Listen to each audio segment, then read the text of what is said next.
Welcome to the autosportradio.com 2021 show. I'm your host, Don Kay. We are presented today, as always, by Honda and Honda HPD, the Indianapolis Motor Speedway, the NTT IndyCar Series, SVRA, and the Reborn Trans Am Series, McGilvery's Pub and Eatery at 30th and High School in Speedway, and VP Insurance, located at 5004 16th Street in Speedway. Steve Fries, the computer guru, who has a shop now. It's located at 549 Fleming Street, which is off West Washington. Give him a call if you have a computer problem. If you can't get to him, he can get to you. Give him a call. His number is 317-938-1177. Also remind you, if you haven't subscribed to Trackside Online, you need to do so. You think everybody's on vacation now? They're not. They're all working. And how to find out? Subscribe to tracksideonline.com and get all the information. My guest today is a gentleman who is an engineer. He's a graduate of IUPUI, and he is currently the head engineer for Top Gun Racing. His name is Dwight Brown. And Dwight, you graduated from IUPUI. I assume you're from Indianapolis originally. Yes. I graduated from Franklin Central High School on the southeast side, and then went to IUPUI and got my motorsports engineering degree and mechanical engineering degree at IUPUI. Did you ever have an idea that you wanted to drive cars, or did you always wanted to be involved in building, working, and making them run? I did not. I was kind of a late commit at IUPUI. I'd applied to several Indiana schools. I knew I wanted to stay in Indiana. I've got kind of connections to Brown County, etc. And I originally had thought IU was an opportunity, but then found out that I'm pretty good at math and science, so that led me to kind of taking the alternate route and going towards Purdue, the rival school.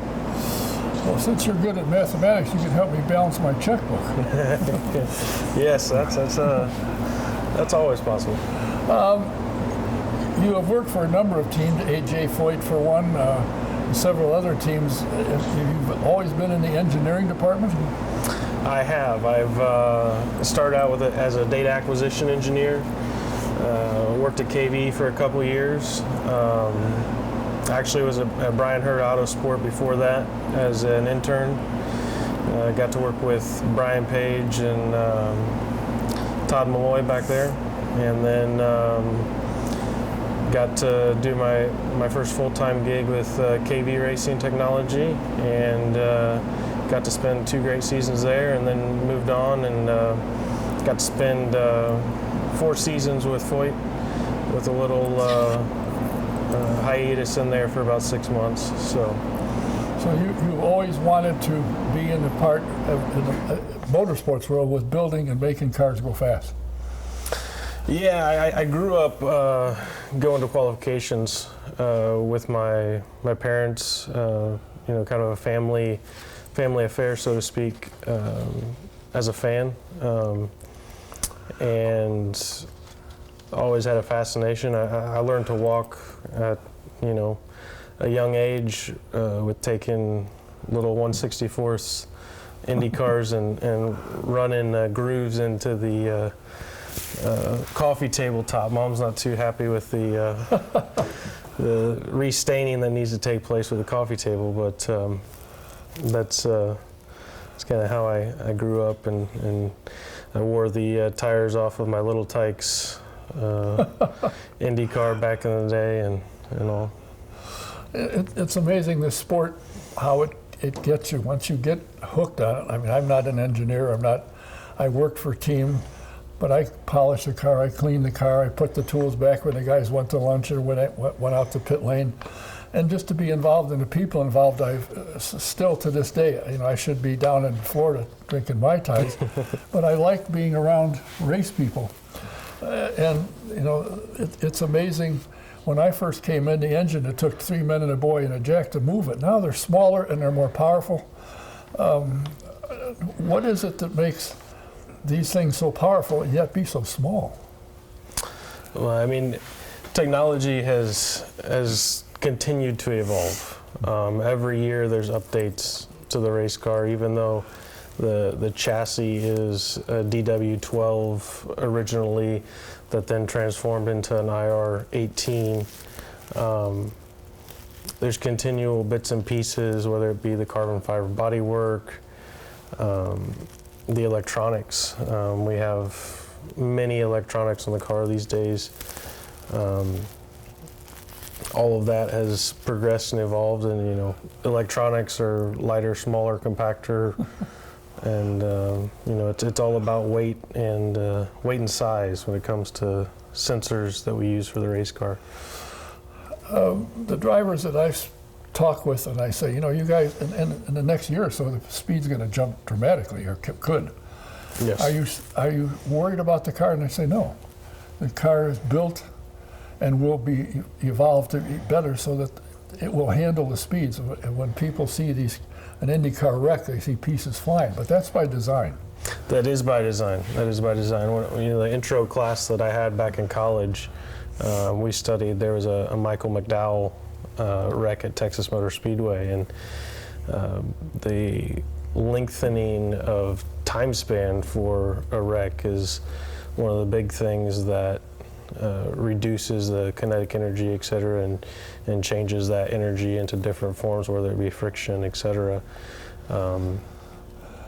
To reduce that and reduce the amount of force that gets placed onto the human body, et cetera, through rigid attachment, et cetera. How difficult, if you buy a car today, brand new car, tub, bodywork, everything, you get it, they drop it off into pieces. How long does it take to build a car and get it ready to run? Well, that's kind of a loaded question. We obviously built this car in less than 40 days. Myself being an engineer, I was not as hands-on as our mechanics. But I mean, there's a lot of sub-assemblies that go into it. The dampers, the anti-roll bars, et cetera. You're looking at tens of hundreds of pieces to create one sub-assembly that it's basically 2 bolts for the damper to go on the car in the long run. With the inertia and all the internals of pistons and valving with the dampers, I mean, that's arguably one of the most open areas in IndyCar as far as a developmental standpoint today, and that's a big item. So You use Penske dampers when you have a Chevy engine in this car. When you use parts from various companies like Penske or Chevrolet, do they send engineers with the team to help them adjust according to how you're performing? Yes. Chevy's very good to us. Great supplier. I've been fortunate in my career to always have Chevy power, and they supply you with aero information, several different proprietary softwares for different things for the car, for various calculations, support engineers for specific areas of the car if the team has questions or needs any sort of answers. And they have a wonderful simulator. Those guys work tirelessly to develop the tire model and to continue to evolve and maintain the information, because it's constantly, in engineering, it's a lot of note keeping and maintaining the information that you have, and also making sure everything's up to date, and if there's any flaws or whatnot, seeing the low-hanging fruit and what you can do to improve upon it.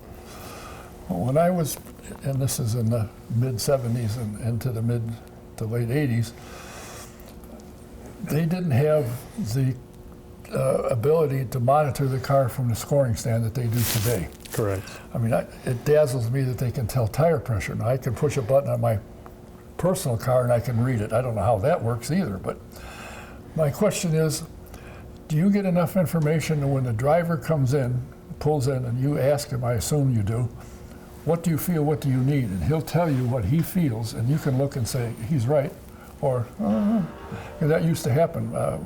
My team owner would read the tire temperatures, and he knew from that what was going on with the car. And if the driver told him, he was fine, then they could adjust it. But if the driver told him something else, he went, uh-oh, we got a problem.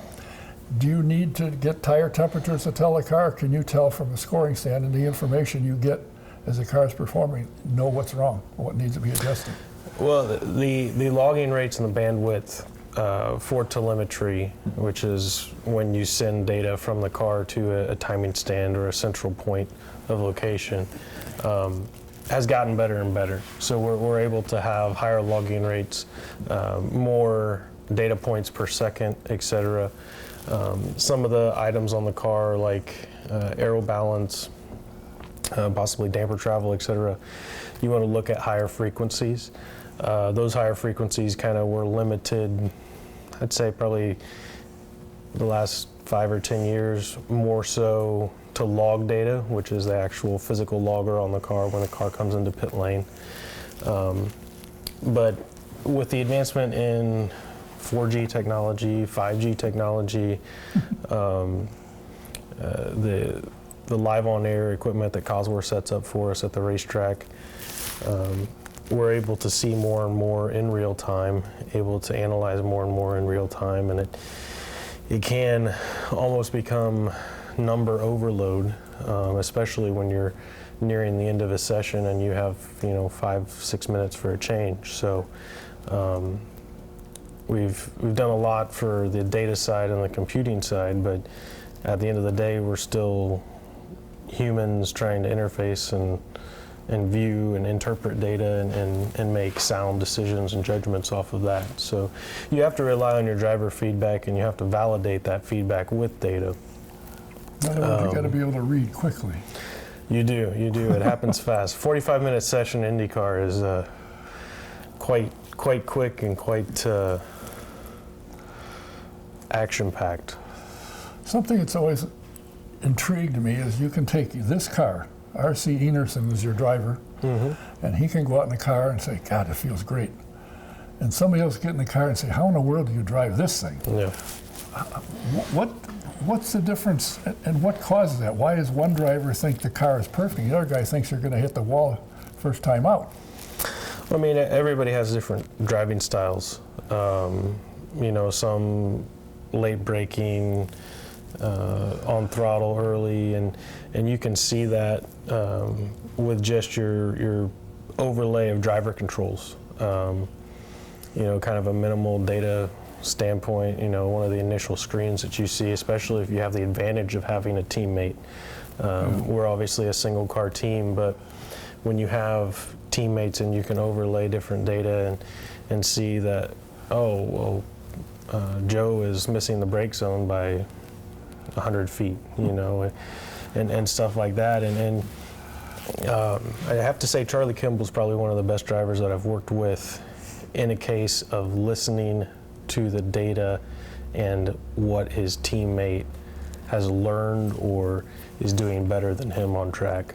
Had the fortunes to work with several drivers, but Charlie was very inquisitive as far as brake zones and on throttle application and what we might be able to do to allow him to be quicker. Ultimately, that's ultimately the goal.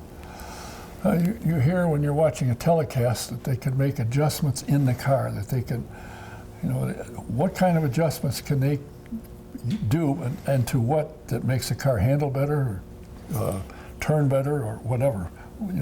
What are the adjustments that the driver can make while he's out driving?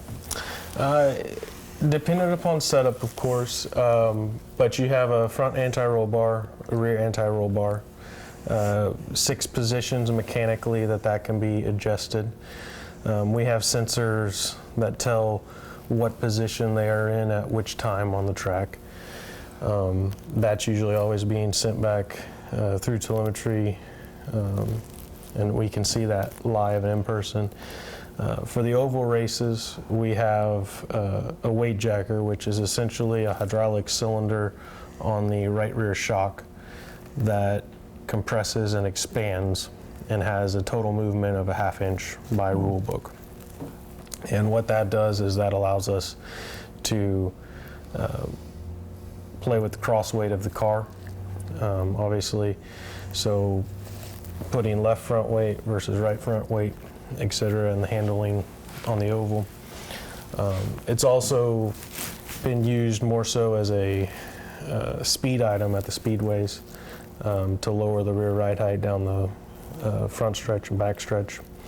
The weight jacker is able to move about 1 second to 2 seconds full span. So if the weight jacker is centered and you're able to click it in 1 second, it's able to lower the rear ride height by 3 or 4 millimeter. That's an advantage, especially going down the straightaway to Indianapolis. That's amazing, and it's always fascinated me over the years. I remember there was a test, and they sent A.J. Foyt out, and he ran, and how was everything? Fine. They let a couple pounds, or maybe a pound of air out of a rear tire. I don't remember which one, but he went out. They say, any change? Yeah, you let air out of the tire. He picked it up that small amount of change, but he could feel it. Do most drivers today have that ability? I mean, they come from different disciplines, a lot of them from road racing and so forth. That, you know, I talked to a number of drivers that were brought into our team that had never seen an oval. And they said, whoa, this looks scary. But once they got used to it, they loved it. But do the drivers have that ability coming into the series today? Yeah, they do. Some better than others. You know, as you said, some come up from karting and various disciplines of racing into the open wheel genre. But yeah, you know, AJ was one of the special ones to be able to have that accelerometer, that kind of human accelerometer per se. Never forget coming off the timing stand in Detroit, he was saying that in politically correct terms, your rear end is your greatest accelerometer and able to tell you what the car is doing, and he's very correct in saying that.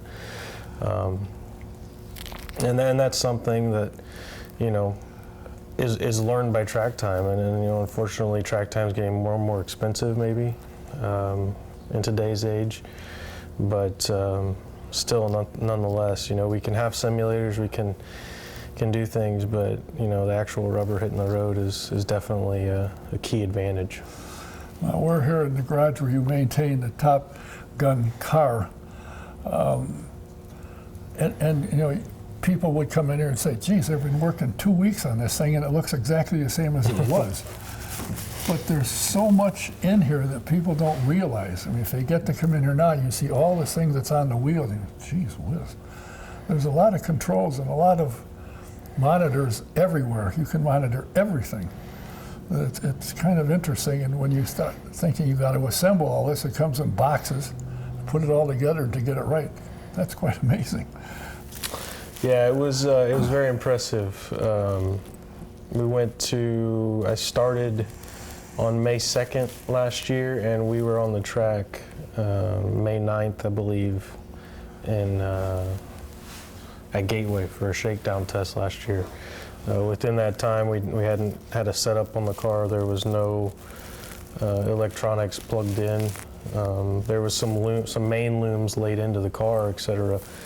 We didn't even have equipment for telemetry, so we jumped through many hoops that way to be able to get it sound and safe, and to be able to put it on track, and had a successful first outing.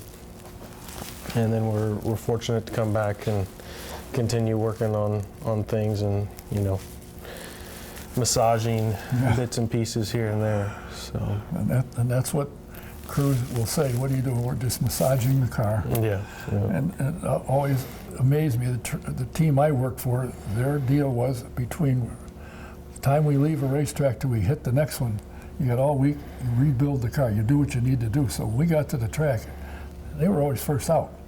And I'd walk around the garage and there's cars with pieces laid, and I said, what the hell did you do all week? Yeah. I mean, get the car prepared to go, and that was And the team I worked for was Dick Simon, and that was his thing. We want to be first out, and of course for years he was first out at the Speedway.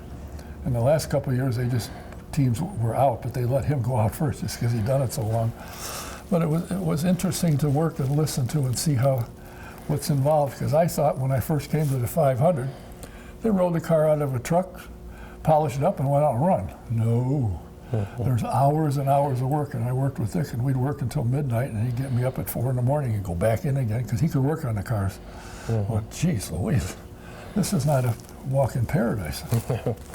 No, there's been all-nighters several times, but yeah, it was 46-hour day before we went to Gateway, and we were fortunate enough to be driven over there by some friends of the team. So we were on the road at midnight, but we were able to take a nap, which was much needed at that point. How do you feel you are ready now? I know there's talk of a test upcoming for you down at Sebring. Are you guys in pretty good shape to get ready to go, or do you need another week to work on the car to get it ready to go? We need some time, but being this is November, December is going to have some off time, obviously, with the holidays, but the car's in pretty good shape. A few maintenance items that need to be taken care of, especially rear end, change of gears, change of final drive. But we're in good shape. We had a pretty decent test in Sebring, for a solo Sebring test in the middle of the summer last year. I think it would be nice to be able to go out and run with some other teams and kind of see where we're at, benchmark that way. We had some good success in practice at the NDGP, but just getting RC in the car and having some time and some laps to be able to gain consistency.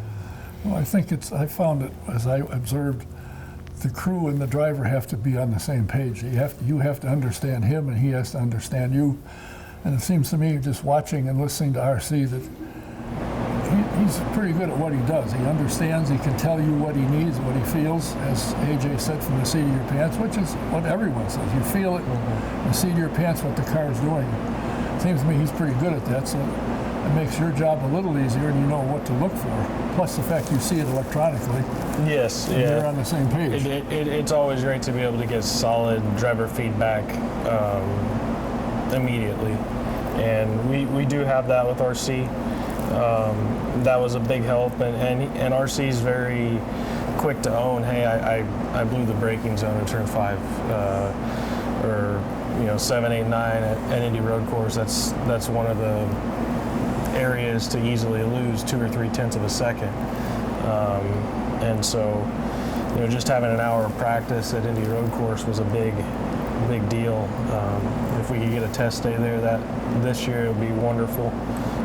Sometimes there's private tests leading up to the first GP, so we'll see what happens in the spring that way, but we're positive and ready to go that way. Well, it seems like you got everything. The Top Gun is on the cusp of doing. You got a few laps in and some race time in to get everybody to feel what they're doing, get acquainted with the driver, particularly for you, since you're the only one still here, that you two understand what's going on. And test is upcoming sometime. I'm not sure when it is, and there's an open test at the Speedway, which I know you guys would like to get to. Yes. So you get road course practice and oval practice and ready to go whatever your first race happens to be, which I think they're aiming at the 500 at the moment. Yeah, that's what I believe as well. A shakedown potentially in Sebring, and then working on the open test and on all efforts towards the 500 with what we can do here, what we can do with our partners technically and everywhere, to be able to again massage and get the extra mile an hour and probably more this year. It's no secret that everyone else is going to be getting better, so we have to get better and be better than we were last year as well. So. Well, you keep talking about hundredths of a second. When I first came here, the 500 could be won by 2 laps. Yeah. And people couldn't wait to get a ticket for next year. Now they win sometimes by less than a half a second. And they run 300 miles, 400 miles, 500 miles, and you beat somebody by less than a half a second. Competition in this series is tremendous. I think it's probably the most competitive series in the world. When I did a piece with, I think it was Mark Miles, and I said, you know, on any given weekend, 8 or 10 guys can win the race. He said, no, there's 15, 18, 20. Any of them can win it. It's just that close and that competitive. And on the pole to the last car is usually less than a second. Correct. So it's competitive. So obviously, not only does the driver have to be up to his game, you do too, to give him what he needs to be competitive and up there. So to me, this is a true team sport. No doubt, no doubt. I mean, you're not looking for 2/10 or 3/10 of a second. The likelihood of getting that much time instantaneously. You know, new tires are definitely worth something, but you know, a lot of it's adding up, hundredths, you know, 500s here, 600s there, and adding up to tenths of a second that then adds up to several spots on the grid. So, well, it's an interesting sport, I think. You know, and to me, this sport, if one of the crew members on the car during the race makes a boo-boo, you got a problem. But say in football games, a guy misses a block. Second down, or if somebody strikes out, that's 2 out, now it's your turn. But here, everybody's got to be on their game, and they've only got seconds to do what they need to do, which is quite interesting, I think. And I remember changing a right front tire back in the day when there's no speed limit in the pit area. I didn't think about it at the time, but now I think that was kind of dumb. But yeah. I didn't get hit, so it didn't matter, I guess, but it certainly was fun. Well, you've got your work ahead of you. That things are looking well from what I can see, and the team has a positive attitude to move forward and get things done for 2022 season. Yep. Thank you for your time. Appreciate it. Thanks for chatting with us, and we look forward to seeing the number 75 Top Gun car on the track, test at Sebring, and open test at the Speedway, and start in the top 10 in the 500. That sounds fabulous. My guest today has been the engineer for Top Gun Racing, Dwight Brown. I want to thank him for his time and wish them nothing but the best. We have other guests upcoming, so stick with us and we'll let you know when it is. Until then, Don K saying thanks for watching. See you next.